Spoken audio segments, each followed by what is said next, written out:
ekedde kutonnya.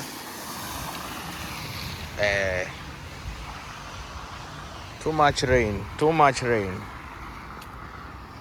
Naye tufunye kakuba bannange. Si wabi tukolinanga eddugadde bannange, kyokka mbadde n'akajoozi aziramu n'eddugala, kuba yaleero ebadde sinungi.